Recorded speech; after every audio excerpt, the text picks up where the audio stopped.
Welcome to Just Break Up, the podcast about love, heartbreak, and all the relationship advice you don't want to hear. My name is Sierra DeMulder. And I'm Sam Blackwell. And today we're going to answer a letter from somebody who has a crush on her maybe straight friend. It's unclear what this person is into and what they would like to do. And we're not the ones to define it. No, absolutely. We don't get to decide. We just get to live with it. Yeah. But before we begin, we just want to give you our Surgeon General's warning, which is that Sierra and I are not licensed mental health practitioners. No, we're not. We're not professionals. We are not trained in any of this. So please take our advice as you see fit. We're only here to offer our humble musings to hopefully shed some understanding and maybe some laughs about the incredibly rewarding, but mostly confusing, especially in this context, in this letter today. Very the confusing. mostly confusing experience that is love. Absolutely. All right, let's get into today's letter. So today's letter comes from Billie Eilish kissing Charlie XCX, whose pronouns are she, her, who is writing from underwater and under Samantha. Hello, Sam and Sierra. I am writing to see through the layers of societal bullshit at play here and to get a better perspective than I currently have. I, she, her, very anxiously attached, am so incredibly in love with one of my closest friends and college swim teammates, she, her, definitely avoidant. We'll call her Samantha. We occupy pretty similar spots on the roster, have done supplemental training together, and spend time outside of practice going to shops together or hitting the library to study. She has helped me through two really messy relationships, one with a now ex-girlfriend and one with a situationship, and my first time truly liking a guy, which was exciting, but ultimately just as devastating as many of my WLW experiences. This is what I've been trying to tell y'all. They all suck. She makes me laugh harder than almost anyone in the world, and her consistency as a friend has made her an island of peace in my world of anxiety. Because we were friends for almost a year before I developed feelings for her, and because she made me feel so safe and is the person who loves to listen to my crazy stories, I told her everything about me. She knows about my middle school drama, my gay awakening, my crazy sexual experiences, and my ridiculous fights with my roommate and now ex-girlfriend. All things that I would maybe want to airbrush over if I knew how many feelings I would come to have for her. To add to this, we have seen each other naked and essentially do on a daily basis because of swimming and the locker room / open room shower situation. Here's the thing. Samantha is straight, or at least out as straight. I never thought there was a possibility of anything happening, even though I think she is gorgeous because of this. Then one day, she gives me her sweatshirt. She just asked me if I wanted it. Could totally be platonic. And my perspective unfortunately started to change. Suddenly, the almost flirty things I could ignore became unignorable, because would a friend say things like, "I love to see you in my sweatshirt"? Maybe, but usually my friends don't. I can't wait to debate that. It has been about 4 months now, and we have spent the whole summer away from each other. She has been traveling and taking classes, and I have been working on an internship. But I feel tortured by this crush. I date other people and then end things with them and immediately start thinking about her again. I dream about being with her, going on little trips together, bumping into each other at the grocery store, and so on. As I see it, there are many little things, but one super big thing in the way. I'll talk quickly about the little things first. Although we've had many flirty conversations, I cannot help but feel that sometimes that we have undeniable chemistry, like when she's sitting with me on my dorm bed while we're doing our reading and teasing each other about random things. She is out as straight, or at least was at the beginning of last year. That obviously means that all of this might be platonic to her and is in my head. But this I could live with. It's not like it would be the first straight girl crush I've ever had. And Samantha has said so many things that makes me think that she's been questioning her attraction in general, and for men specifically, for a long time. She also, interestingly, added this song by Charlie XCX featuring Billie Eilish to a playlist she has made that she knows that I listen to. It is about thinking about your friend's underwear as a gay girl, or being a straight girl and knowing and enjoying that your gay friend is thinking about your underwear. One of the lines by Billie is, "Charlie likes boys, but she knows I'd hit it." Just like the girls in the song, Samantha helped me pick out lingerie before we left for summer, and I bought her a pair of underwear. I might be crazy, but maybe I'm sane. That's it's like one of my favorite lines from a letter in a long time. What, I might be crazy, but I might be sane? But maybe I'm sane. I think that's our mark on the world, Sam. Yeah, absolutely. You know, in years past, maybe before it was like, maybe I'm just crazy. But now they're giving themselves credit. Maybe they're sane too. Absolutely. Maybe We've it's really a come yes a long and way. sitch. It's not that we're competitors on the swim team by nature of how close we are on the roster either. I know us, and I feel that we would be able to navigate our way through it no matter what came up for us. The big problem is that I feel I could never be good enough for her. This feels silly, but I can't stop getting in my own head about my worth in comparison to hers to even break the ice and tell her how I've been feeling. She's literally picked out lingerie with me and gotten quiet when I talked about having a hot girl summer because she knew we would be apart.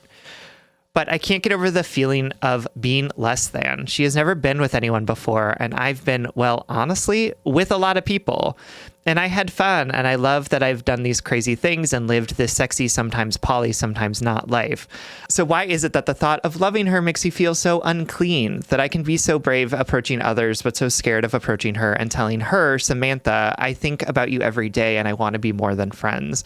Why does my skin crawl with shame when I consider being with someone who knows all my stories, when I consider even asking her if she would be with me? I feel worried and ashamed of being worried. What if I am not good enough to love even when I am wholly understood? What if my history does not scream safe and stable for being a girlfriend? And if it doesn't, how can I let it be my past without letting my past define me? How can I trust myself to love someone who knows who I am and who I have been without collapsing into a shaking ball of shame? Suddenly, the survivals that I feel most proud of feel marring, feel dirty. Suddenly, the fond experiences I love to chalk to youth and adventure feel damning and embarrassing. I wish I had never told her anything about me. I wish she didn't know me so well. I love that she knows me so well. I hate that I do not feel worthy of being loved once I am known, but I am not sure how I'll fix it. What do you think? With care and love, Billie Eilish kissing or desperately wanting to kiss Charlie XCX. Thank you so much for sharing this letter with us. We adore it and we adore you. And I literally am so grateful that I have the opportunity to help you redirect some of those shameful thoughts. You know, how do you move forward with a crush with someone that you genuinely like, but are like paralyzed with this sense of fear and self-doubt? You root yourself in your values and you flood yourself with self-love because you know who you are. You know what is true to you. You know what is hard earned in your life. And every single step of this path led you to who you are today. And you needed those steps. And they're beautiful and awesome and painful and scarring. And they also made you who you are. And literally nothing is going to change that. So you resolve this tension before approaching Samantha with your feelings for her by accepting yourself and loving yourself and recognizing that that this is who you are. I have some theories about where this shame is coming from and why it is particularly spiked in the face of this, quote, heterosexual crush. And I have some thoughts about Samantha's feelings for you and her desire for your intimacy, whether it's platonic or not. And I have some strong feelings about the sentence, I love to see you in my sweatshirt. But first, we're going to She's got a lot of feelings about it. a very quick break. All right, everyone. Welcome back. And especially welcome back to you, Billie Eilish, our dear letter writer. Wouldn't it be wild if this was you Billie imagine? Eilish who wrote to us? I would die. I think that it's really great that you have experienced this like liberation within your body and sexuality, that you're not ashamed when these things are happening to like be, desiring people, to like being in your body and acting on those sexual desires and like meeting people in that sexuality. And like, that's amazing. And it's liberating. And the feeling of that, I think is unlike other things. And I also want to name that type of freedom and liberation and excitement is also really different from the freedom and liberation of being vulnerable emotionally with somebody. Dang. And seeing and like having them see the full you. Think about that. You know what I mean? And like, I'm not saying one is better than the other. One is easier than the other, right? Like, I'm just saying that they're different. And so I just want to like point that out to you to say, you've got a lot of practice, it sounds like, in opening yourself up to a lot of different sort of sexual connections and experiences and, relationships where you are kind of like meeting people and trying to figure out what it looks like. And that's beautiful and wonderful. And I'm so glad that you've done that. And now you're in a place where you are doing the uncomfortable thing of having feelings for somebody who like knows you intimately and deeply, knows your past, right? Like isn't just knowing you as this sexual person who they want to have sex with, but instead like a potential partner who may love you and offer you things that aren't just sex or, a short-term thing. And like, that's just a totally different experience. So of course you're feeling these like weirdness about it because this is a new experience for you.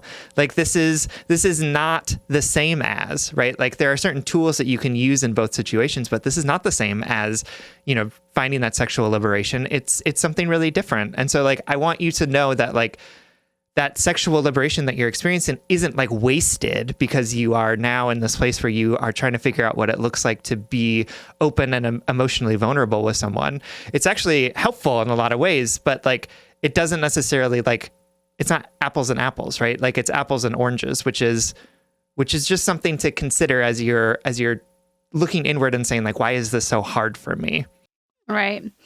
I also want to like propose an idea that there might be some really, really subconscious undercurrents of like internalized homophobia and slut shaming happening because you're thinking about potentially dating or becoming desirable to a heterosexual woman, like a straight, like the way that our culture idolizes heterosexual relationships and heterosexual sex and monogamous sex as this pure, ideal, right? And there's something that like, I don't know, feminists and sociologists, I don't know, use called the charmed circle of sexuality. And it's the idea that in the inside of this circle is, vanilla, heterosexual, married, monogamous, procreative, coupled sex in a relationship. You're in the same generation. You're at home. It's not being videotaped and it's not for money. You know what I mean? And it's with your bodies only. And we like to think of that sex as like the right type of sex. And then on the outside of the charm circle, it's the idea of promiscuity. It's for not for procreating. It's for pleasure. You're not married. You're quote living in sin. You're having queer sex. It's not vanilla. It includes the whole spectrum of sexuality, including S&M. It's with toys, it's videotaped, maybe it's outside, it's kinky, it's casual, it's in groups or alone, and it's for money. And everything on the outside of that circle is deemed as like the shadow side of sex and the bad side. We know that that's not real, but culturally we can look through this charmed circle and see how society reflects our flawed values back to us, right? And I'm not saying you believe any of that, but we are all victims of our conditioning, right? I'm a victim of my own internalized biphobia and my own internalized sex shaming, and everything. And I'm wondering if because you see this person as a quote, straight, not super experienced, wholesome, good love, right? You know what I mean?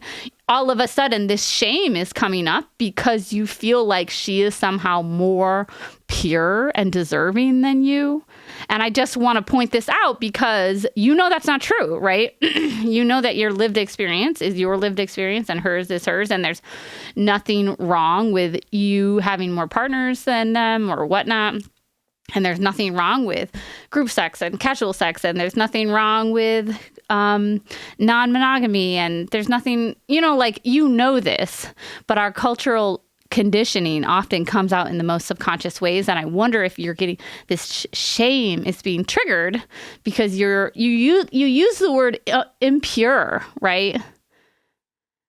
And why do you think she's pure? Like what have you learned or been told that tells you that you are somehow tainted and she's pure because you have more lived experience than this person? I'm not going to buy that, or I'm going to refuse that. That's what I'm going to ask of you, is to say, like, I know that this stuff is super subconscious. I know we've been taught this stuff since before we knew we were being taught anything, before we were sexually active, right?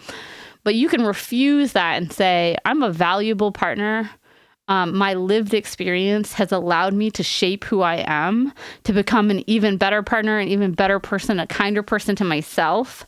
I know the edges and boundaries of myself so much more. And I liked my lived experience. And it's okay that she has a different path than me. It's okay that, she's not lacking and I am not overly abundant with experience. We're just different. Mm-hmm. Absolutely. And your past doesn't actually have anything to do with your ability to be a safe and stable girlfriend for this person, right? Like, we are people who are capable of making decisions about how we want to show up in relationship. And the fact that you have had a lot of sexual experiences doesn't make you any less trustworthy than someone who has not had sexual experiences, right? Like, you are somebody who is going to be capable of being in a relationship and developing and refining the rules of that relationship and then staying within them, even though you've been promiscuous in the past, even though you've had lots of different relationships and lots of different types of sex, right? And I think to get to, like, this is another place in which this like idea that people who have a lot of sex are bad, is that, like, part of it is that we view them as untrustworthy, right? Like, if you've had a lot of sex, you can't control yourself. If you've had a lot of sex, you're going to want to have a lot of sex with a lot of different people.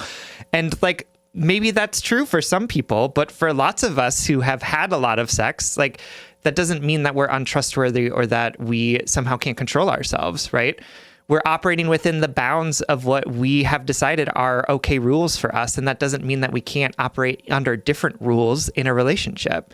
And so I want to, like, name that too as part of what might be coming up around this shame that you're experiencing, because, again, this is a societal thing that we've decided, is that people who have a lot of sex are untrustworthy, which is, of course, not true. And so, like Sierra said, I want you to be like, nope, that's not true, right?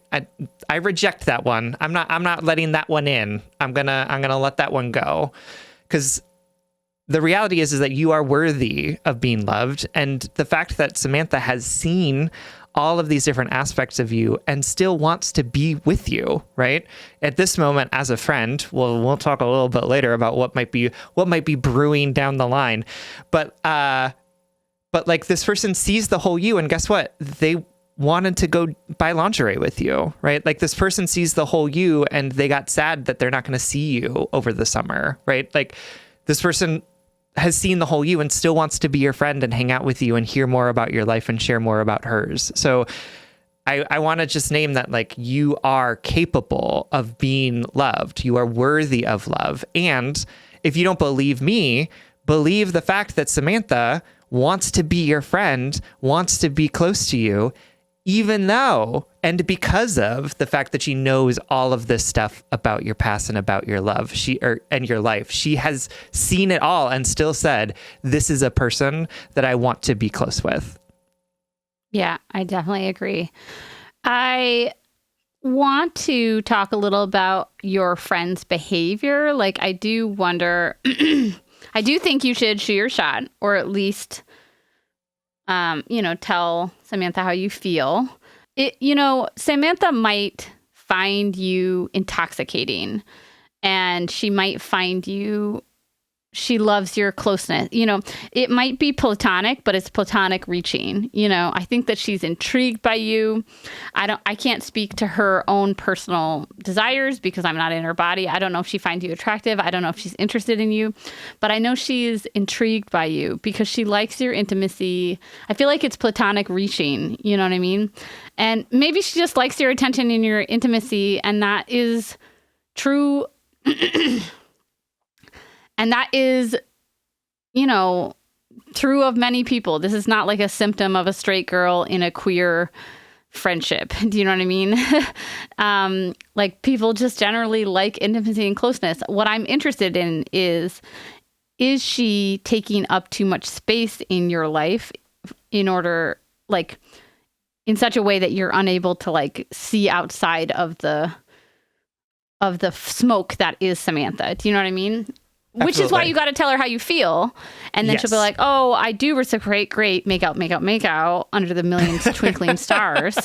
Or she said, no, I don't reciprocate. And then you can start the slow undoing, which is, you know, the unraveling of the space she takes up in your mind and your heart. You know what I mean? Because right now, to me, she's not earning it, right? She is not in a bad way, not in a manipulative way, but like if she wants to get quiet while you talk about your hot girl summer, if she's your friend, she's got to like support you in that hot girl summer and not make you feel bad about it.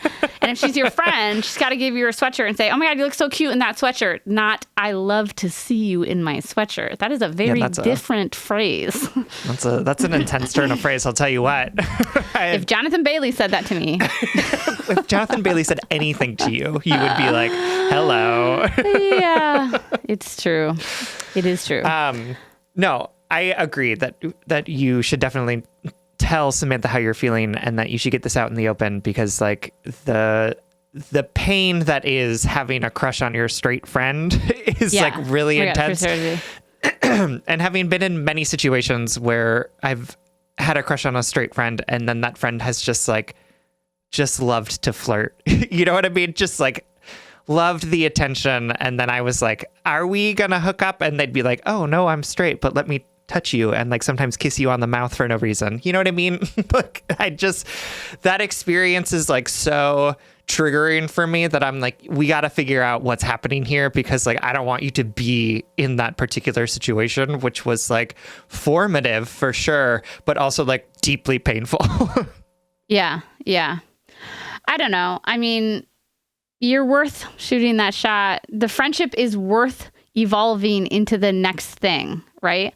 Because that's the other thing, is that like you got to say something or else it's going to stay like this forever. Those are your two options. It stays like this forever. She eventually gets a boyfriend and you eventually have to get a girlfriend and everything goes unsaid. Or I don't know.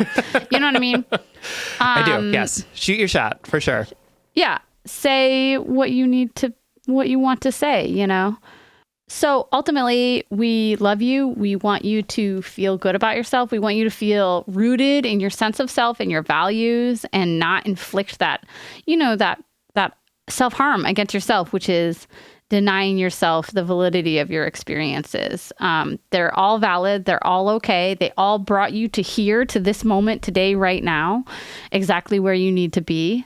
And the next step is to tell Samantha how you feel and to evolve beyond that. Thank you so much for writing. We love you. We love you. All right, everyone. It is Friday, and on Friday, we like to set you up with a blind date. This is when we try and send you home with something that we think you're really going to like. This week, our blind date is... Okay, so this is a little outdated because I am not actively breastfeeding anymore, but it's something that I've been meaning to shout out for like a year. If you are somebody out there who is nursing a child and you are traveling, I cannot recommend more these lactation pods called Mamava or Mama Lava, or what are they called? Mamava. I'm just realizing in this very moment that I didn't know the real name. I thought it was Mama Lava, which doesn't really. It's Mamava, Mamava. These are these like super sanitary, super relaxing, comfortable pods in airports that you can unlock for free with an app. So it's no paid, no service, no service fee or anything. And you just like, you say like, you pull up on your app and you say like, I'm close to this pod, unlock it for me. And it'll unlock this door and you go in it. They've got chargers. They got multiple seatings. You can like dim the lights. You can play music. There's mirrors. I got dressed for a show in one once. But it's such a relaxing place to Like I've pumped in there before. I've nursed my child in there before. It's much more relaxing than listen. And I'm all about like free the nipple, breastfeed or nurse wherever you want to nurse, because it's just natural and that's what's happening. But there's also something to be said about a really distracted toddler who keeps like whipping themselves off your boob in the middle of an airport. So the privacy, the comfortability, the cleanliness, and just feeling like you have a little space away from the public eye. They're in like all national airports right now. It's fucking free, which I love. And you just need an app on your phone. It's called Mamava. Mama Lava is wrong. I don't know why I thought that for the last, 2 years. But you can find them at an airport close to you. And also, I think at some like malls or like public places, but I am not confident about that. It's very cool. I love it. All right, everyone. Thank you so much for listening. If you would like more content from us, or if you would like to join us for our monthly office hours, you can support us on Patreon. If you support us on Patreon for as little as $5 a month, you'll get an additional bonus weekly episode, as well as access to those office hours. That's patreon.com/justbreakuppod. You can slide into our DMs, send us your favorite relationship meme, but most importantly, you can submit your questions about all matters of the heart at justbreakuppod.com, which is also where you can find our merchandise. Please remember to like, follow, subscribe, give us a 5-star rating and review. This literally keeps our mics on and helps us reach more brokenhearted souls who need two random strangers giving them relationship advice. Just Break Up is a production of Duvid Media, original music, recording, editing, producing, all magical things by our good friend Spencer Worth Davis. Make sure to check out his music and his podcasts.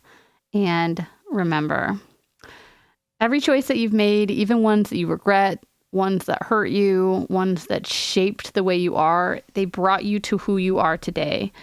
And we can be grateful for that path. We can be nourishing and accepting of the choices that we made before we knew differently, or the choices that we made that we love, but we're not sure that other people will accept.